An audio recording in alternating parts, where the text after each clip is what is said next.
4 chiens, des bergers malinois, ont quitté Lyon la semaine dernière pour l'Ukraine. Oui. Alors, pourquoi ? Alors pourquoi? Donc ces chiens ont été formés, sont des malinois, qui sont des chiens qui ont été dans des situations très très compliquées, quelquefois pour maltraitance. Et donc ces chiens ont été récupérés par les pompiers de Lyon, par l'équipe cynophile, pour être formés à la recherche de victimes dans les décombres pour l'Ukraine. Voilà comment s'est passée l'histoire en fait concrètement. Alors le cercle cynophile du service départemental d'incendie et de secours Oui. est propre au service. Oui. Il intervient sur Lyon. C'est une activité qui est relativement peu connue ou mal connue. Oui, tout à fait. Effectivement, l'équipe cynophile est une très très belle équipe, avec des pompiers extraordinaires et entre autres Franck Jacob. Et cette équipe intervient régulièrement lorsque c'est nécessaire. Par exemple pour la recherche de victimes qui peuvent être tombées dans des puits ou qui sont par exemple coincées. Et puis il y a également toute la partie recherche des accélérateurs dans le cadre par exemple d'un incendie. Donc ça c'est important. L'Ukraine avait exprimé sa volonté d'avoir des chiens pour rechercher des victimes dans les décombres, puisque malheureusement la guerre on n'en parle plus beaucoup aujourd'hui, mais elle est toujours très présente et principalement sur la ligne de front. Les pompiers ukrainiens avaient besoin de chiens pour les aider à rechercher les victimes. Et l'équipe cynophile du 1089 a décidé d'apporter sa pierre à l'édifice, puisque c'est le seul centre cynophile qui a formé ces chiens. Et les chiens ont été formés par l'équipe de Lyon. Le seul centre de France ? Oui, le seul centre de France. Oui, a formé des chiens pour l'Ukraine. Tout à fait. Quel était le relais ou le contact de l'Ukraine dans Lyon?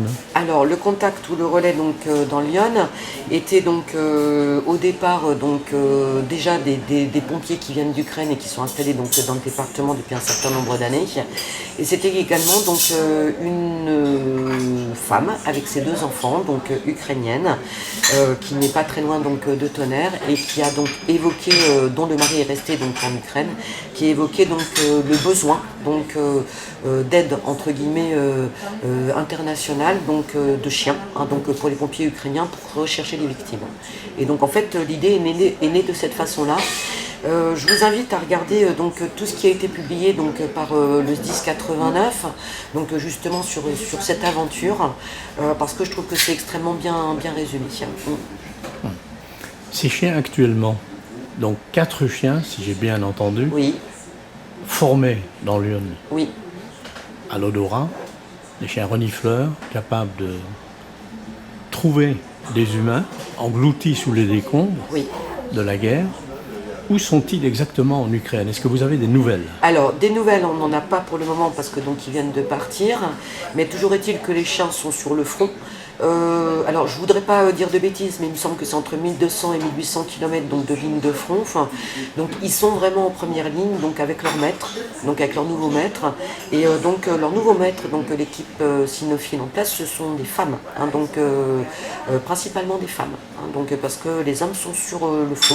Donc des Ukrainiennes. Des Ukrainiennes, tout à fait.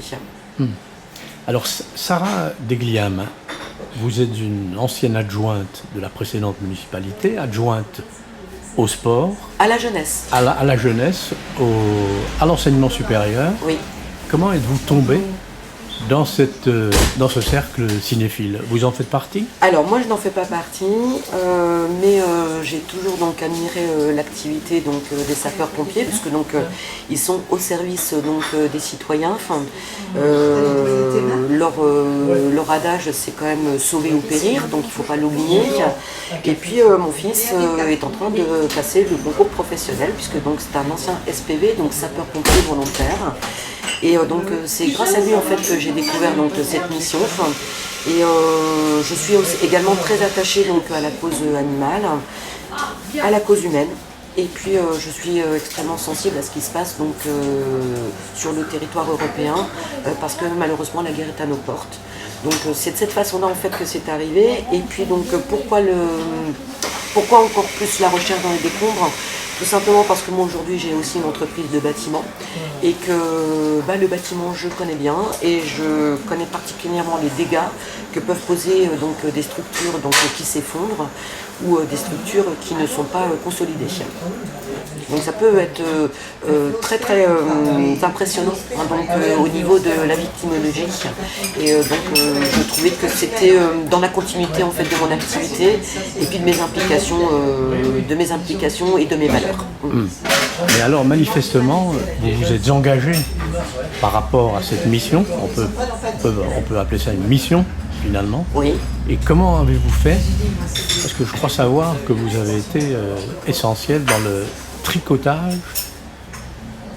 des conditions de mise en œuvre de cette mission. Comment est-ce que vous avez rassemblé? Alors, au départ, quand j'ai découvert cette mission, j'ai estimé qu'en tant qu'entreprise, je devais participer financièrement parce qu'ils avaient besoin quand même d'une somme assez importante, et ce qui est normal pour le dressage des chiens. Pour également l'ambulance qui a été complètement équipée pour transporter les chiens puis également pour les secourir, qui a été donnée par le 1089. Donc ils avaient vraiment besoin de fonds. Donc au départ moi j'ai été mécène à titre professionnel, à titre privé. J'ai un réseau professionnel auquel j'appartiens. Je suis élue également chez Groupama, un conseil d'administration. Et en fait, par le biais du bouche à oreille et par le fait d'expliquer et d'attirer l'attention sur le fait que cette mission avait besoin de fonds et que ça correspondait à un certain nombre de valeurs pour les uns et les autres, on se devait de participer financièrement parce que c'était une contribution nécessaire.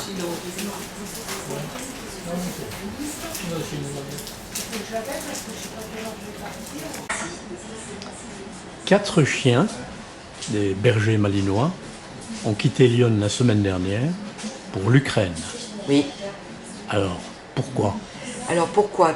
Ces chiens ont été formés, sont des malinois, qui sont des chiens qui ont été dans des situations très très compliquées, quelquefois pour maltraitance. Et ces chiens ont été récupérés par les pompiers de Lyon, par l'équipe cynophile, pour être formés à la recherche de victimes dans les décombres pour l'Ukraine. Voilà comment s'est passée l'histoire en fait concrètement. Alors le cercle cynophile du service départemental d'incendie et de secours oui. est propre au service. Oui. Il intervient sur Lyon. C'est une activité qui est relativement peu connue ou mal connue. Oui, tout à fait. Effectivement, l'équipe cynophile est une très très belle équipe, avec des pompiers extraordinaires et entre autres Franck Jacob. Et cette équipe intervient régulièrement lorsque c'est nécessaire. Par exemple pour la recherche de victimes qui peuvent être tombées dans des puits ou qui sont par exemple coincées. Et puis il y a également toute la partie recherche des accélérateurs dans le cadre par exemple d'un incendie. Donc ça c'est important. L'Ukraine avait exprimé sa volonté d'avoir des chiens pour rechercher des victimes dans les décombres, puisque malheureusement la guerre on n'en parle plus beaucoup aujourd'hui, mais elle est toujours très présente et principalement sur la ligne de front. Les pompiers ukrainiens avaient besoin de chiens pour les aider à rechercher les victimes. Et l'équipe cynophile du 1089 a décidé d'apporter sa pierre à l'édifice, puisque c'est le seul centre cynophile qui a formé ces chiens. Et les chiens ont été formés par l'équipe de Lyon. Le seul centre de France? Oui, le seul centre de France. Oui, à former des chiens pour l'Ukraine. Tout à fait. Quel était le relais ou le contact de l'Ukraine dans Lyon? Alors le contact ou le relais dans Lyon était au départ déjà des pompiers qui viennent d'Ukraine et qui sont installés dans le département depuis un certain nombre d'années. Et c'était également une femme avec ses deux enfants, ukrainienne, qui n'est pas très loin de Tonnerre et qui a évoqué, dont le mari est resté en Ukraine, qui a évoqué le besoin d'aide entre guillemets internationale de chiens pour les pompiers ukrainiens pour rechercher les victimes.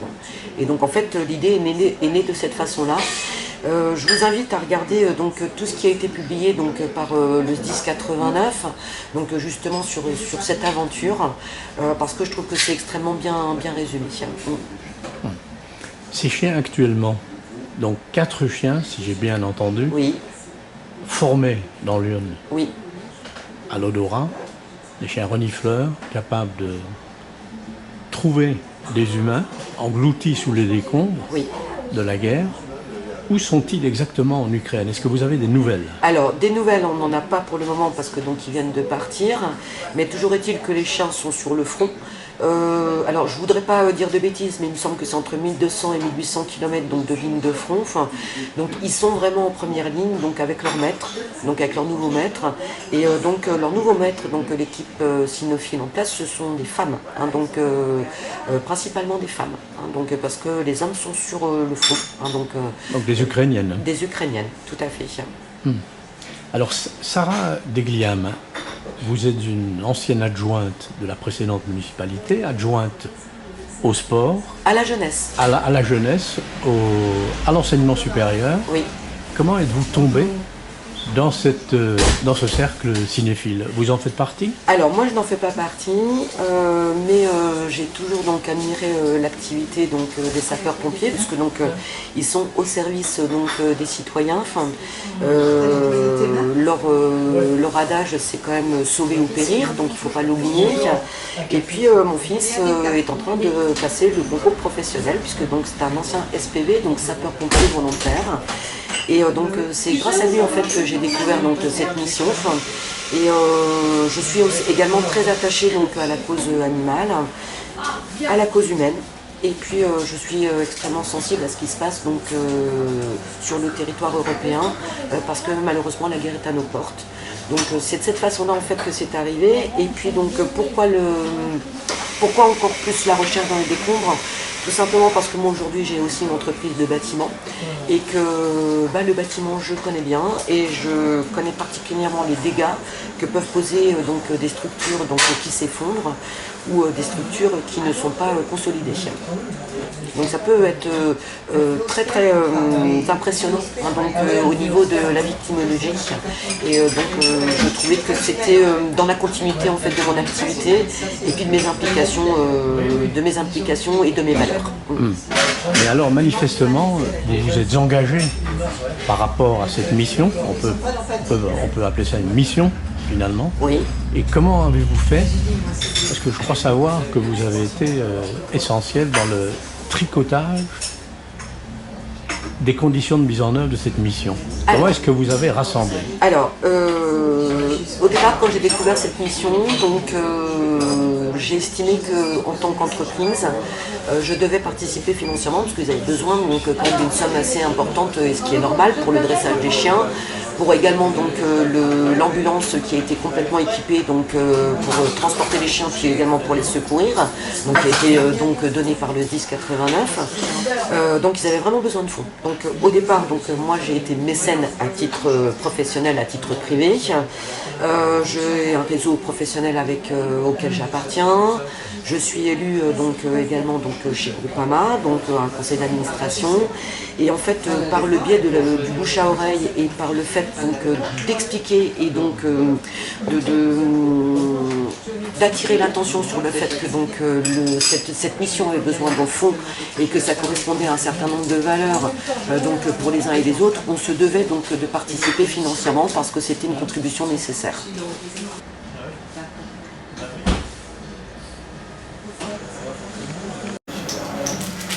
Quel est, si ce n'est pas indiscret, l'impact budgétaire, je veux dire, les besoins du SDIS, les besoins de l'opération survie en quelque sorte, grâce aux 4 chiens? Il est estimé, vous l'évaluez à combien globalement? Alors, à peu près, je crois qu'ils avaient besoin de 30 000 euros, enfin donc dans les 30 000 euros. Enfin, C'était quand même une somme importante. Et ils ont effectivement fait appel aux dons. Donc ils ont eu une participation, bien entendu. L'équipe Cynophile a bien entendu une participation de la part du SDIS, avec la mise à disposition d'ambulances et puis certainement d'autres fonds en parallèle. Donc là-dessus pas de souci. Mais en fait, ça a été principalement des partenaires et des mécènes et des particuliers qui ont contribué à la réussite de cette mission. Je trouve que c'était très très bien. Donc des entreprises et des particuliers. Oui, tout à fait. Et par le bouche à oreille uniquement. Oui, par le bouche à oreille. Parce qu'on n'a pas trop entendu parler de... Non, il n'y a pas eu trop de communication de cette mission. Pardon. Excusez-moi, si ce n'est que il y a eu quand même une communication au niveau de France Pro Bourgogne, je dirais fin d'année 2023. Ils ont été avec France Bleu également. Ils ont communiqué également dans la presse. Ils ont communiqué également par leur site du SDIS, sur le service communication. Mais ils avaient effectivement besoin d'un gros relais. Moi j'estime qu'ils avaient besoin d'un gros relais au niveau de tous nos réseaux. Je trouvais que c'était très important. Et puis je trouve que on se devait quand même en tant que citoyen de participer à ce genre de choses. Donc c'est vraiment une mission moi qui m'a touchée particulièrement. Parce que l'un dans l'autre, c'est ce que je disais en préambule, la mission était complète. C'est-à-dire leur adage était sauver des chiens pour sauver des vies. Et je trouve que c'était particulièrement bien résumé. Alors vous dites sauver des chiens, d'où viennent ces chiens, ces 4 chiens malinois? Donc il y a un chien qui vient de Marseille, qui s'appelle Mia. Il y a un chien qui vient de Bretagne, donc il me semble que c'est Trunk. Et puis il y a 2 chiens qui venaient d'ici, d'Auxerre, dont un qui venait de la ZUP, qui était sur un balcon. Dont le maître ne pouvait plus du tout s'occuper, ou la maîtresse, je ne sais plus, et qui était en pleine chaleur, voilà, c'est important. Alors je fais peut-être une confusion par rapport à la situation, des chiens à ce moment-là, mais toujours est-il que on avait une Marseillaise, on avait un Breton, et on avait 2 chiens qui venaient du territoire. Et alors ces chiens, comment sont-ils venus de Marseille, de Bretagne et même de la ZUP au SDIS, au cercle canin? C'est le bouche à oreille également? Oui, donc il y a eu ça. Ce n'est pas la SPA? Non, c'est pas la SPA. Les chiens appartenaient à des particuliers. Et de mémoire, je crois que la petite Marseillaise a été repérée par les pompiers de Marseille et qui se sont mis en relation avec le SDIS 89, avec l'équipe Cynophile. Et puis en fait, comme il y a eu un appel au niveau national pour rechercher des chiens qui correspondraient justement à cette formation et à leur futur sauveurs, chercheurs dans les décombres de victimes, et bien c'est de cette façon-là qu'ils ont été identifiés, ils ont été observés dans leur comportement, et à savoir si c'était des chiens qui effectivement étaient équilibrés dans leur tête et qu'on pouvait former pour rechercher les victimes. Alors ces chiens, est-ce qu'ils vont être l'objet d'un suivi par le cercle cynophile, par le SDIS, par l'ensemble des mécènes locaux? Alors, je pense que l'équipe cynophile va suivre forcément ce qui se passe, qu'ils vont avoir des informations régulières. Je sais que Franck Jacob, qui est quand même c'est le maître chien. C'est le maître chien, avec son équipe qui a formé quand même ces 4 chiens, est très attaché au suivi des animaux auxquels il s'est particulièrement attaché, et ce qui est normal. Et je pense qu'il y aura des nouvelles régulièrement. On en aura certainement par l'équipe du SDIS 89, qu'on souhaite en tout cas, et moi je souhaite une longue vie à ces chiens, vraiment. Est-ce que cette mission, apparemment unique en France, du fait que le cercle cynophile est unique, attaché au SDIS? Oui, elle est unique. Elle a été c'est la mission qui a été mise en place sur le SDIS 89.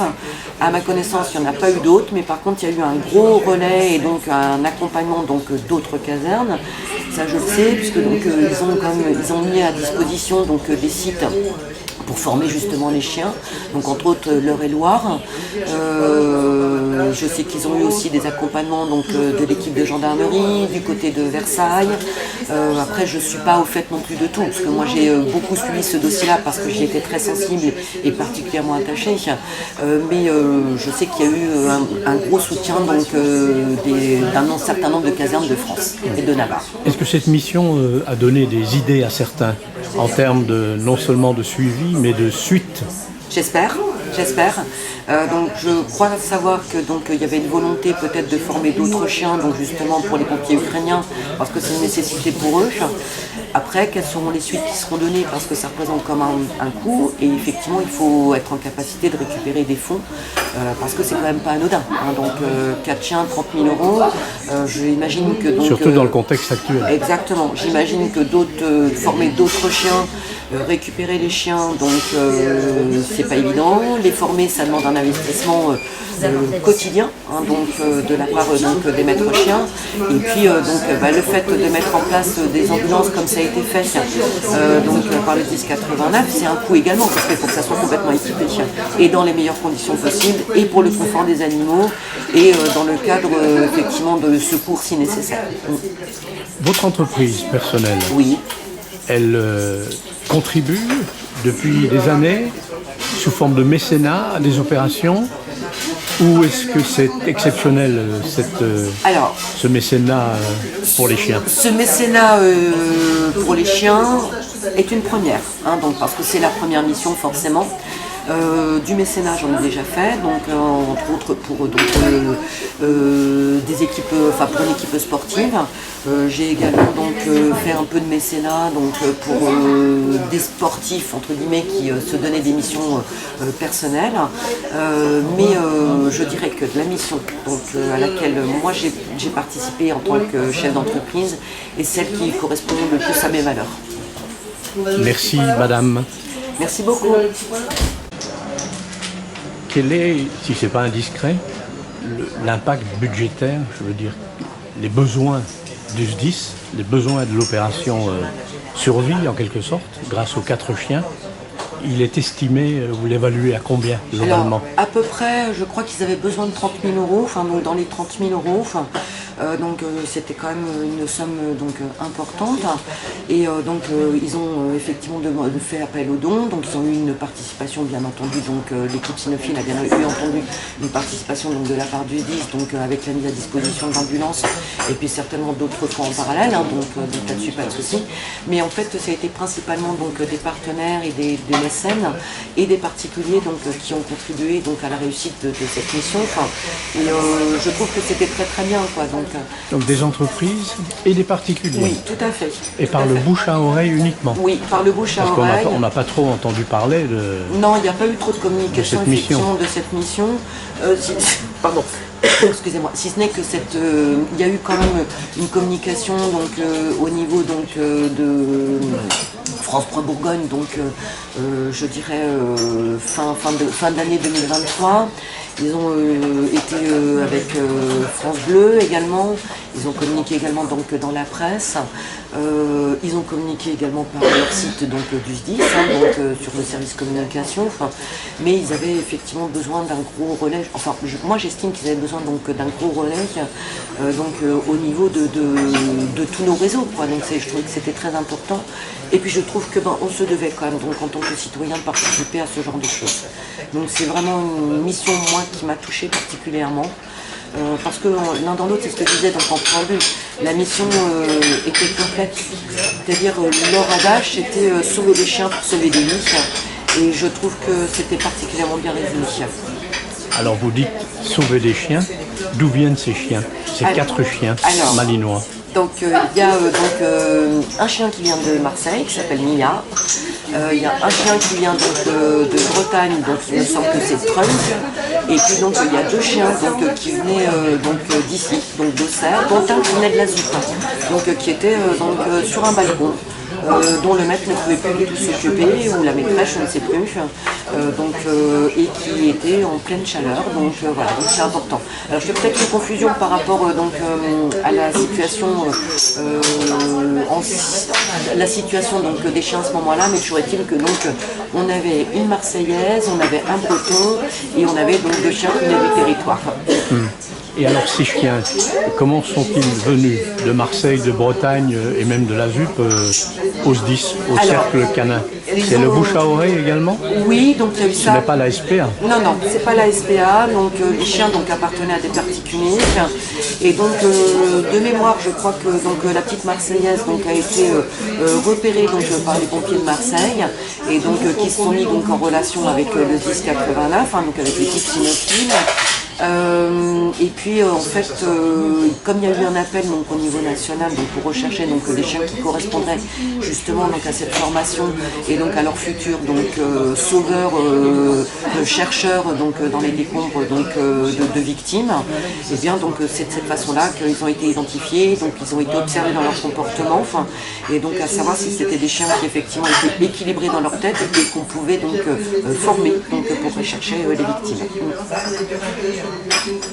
Alors ces chiens, est-ce qu'ils vont être l'objet d'un suivi par le cercle cynophile, par le SDIS, par l'ensemble des mécènes locaux? Alors, je pense que l'équipe cynophile va suivre forcément ce qui se passe, qu'ils vont avoir des informations régulières.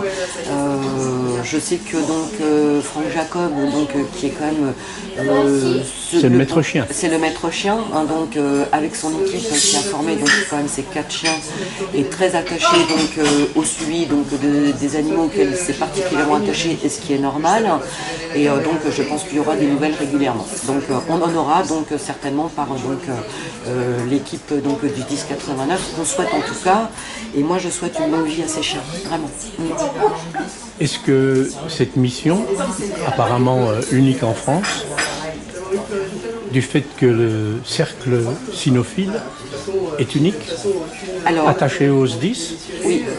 Oui, elle est unique. Elle a été c'est la mission qui a été mise en place sur le 1089. À ma connaissance, il n'y en a pas eu d'autres, mais par contre, il y a eu un gros relais et un accompagnement d'autres casernes. Ça, je le sais, puisque ils ont mis à disposition des sites pour former justement les chiens, entre autres l'Eure-et-Loire. Je sais qu'ils ont eu aussi des accompagnements de l'équipe de gendarmerie, du côté de Versailles. Après, je ne suis pas au fait non plus de tout, parce que moi j'ai beaucoup suivi ce dossier-là parce que j'y étais très sensible et particulièrement attachée. Mais je sais qu'il y a eu un gros soutien d'un certain nombre de casernes de France et de Navarre. Est-ce que cette mission a donné des idées à certains en termes non seulement de suivi, mais de suite? J'espère. Je crois savoir que il y avait une volonté peut-être de former d'autres chiens, justement pour les pompiers ukrainiens, parce que c'est une nécessité pour eux. Après, quelles seront les suites qui seront données, parce que ça représente comme un coût, et effectivement il faut être en capacité de récupérer des fonds, parce que c'est quand même pas anodin. 4 chiens, 30 000 €, j'imagine que surtout dans le contexte actuel. Exactement, j'imagine que former d'autres chiens, récupérer les chiens, c'est pas évident. Les former, ça demande un investissement quotidien, de la part des maîtres chiens.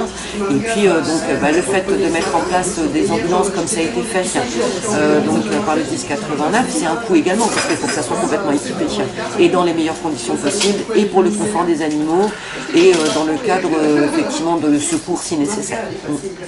Votre entreprise personnelle, oui, elle contribue depuis des années sous forme de mécénat à des opérations, ou est-ce que c'est exceptionnel ce mécénat pour les chiens? Ce mécénat pour les chiens est une première, parce que c'est la première mission forcément. Du mécénat, j'en ai déjà fait, entre autres pour des équipes, pour une équipe sportive. J'ai également fait un peu de mécénat pour des sportifs entre guillemets qui se donnaient des missions personnelles. Mais je dirais que la mission à laquelle moi j'ai participé en tant que chef d'entreprise est celle qui correspond le plus à mes valeurs. Merci madame. Merci beaucoup.